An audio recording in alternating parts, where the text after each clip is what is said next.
Okay, so you've got some content into CODA, you've linked to some of your favorite news feeds and web pages, and you know how to create playlists so that you can cycle through a sequence of these different sources. You also know how to drag and drop any of these onto your displays, wherever they may be in the world, and have those displays update immediately. Now, the dragging and dropping is all great fun, but you wouldn't want to spend all day doing this. Wouldn't it be good if those drag and drop assignments could be done automatically for you at different times? That's what schedules are for, and we manage them, not surprisingly, in the content scheduling section. So let's create a new schedule that we're going to use maybe for our corridor displays. I click Add down here, and on this account at the moment there's only one kind of schedule we can create, so I'll just click that. And I'll give it a name, corridor schedule, or schedule for our American listeners.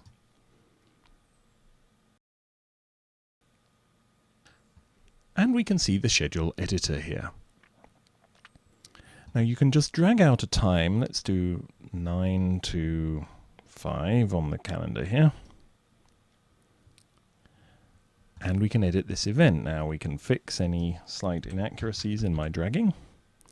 And we can choose what we want to have on the screens in the morning. I think news feeds would be good for the morning on those displays, and I want this to repeat every weekday. There are lots of different options down here, but I'm going to choose every weekday indefinitely.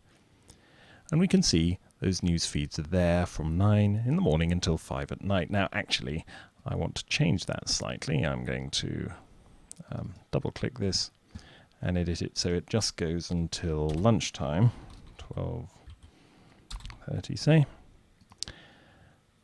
And I'm going to add something over the lunch break, which is the canteen menu.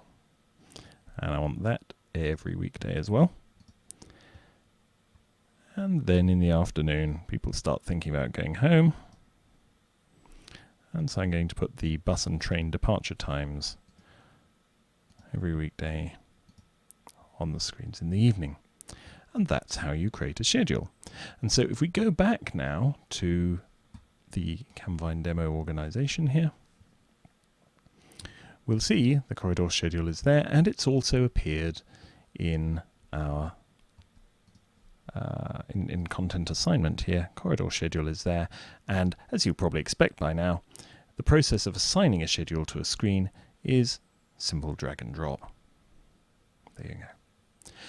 I can double click on the schedule, by the way, to get back to the content editor, the schedule editor. And one thing we should point out is that all the time when nothing is assigned to this screen, it will actually go to sleep. It'll go into standby. And so this is a very good way of saving power out of office hours or over the weekends.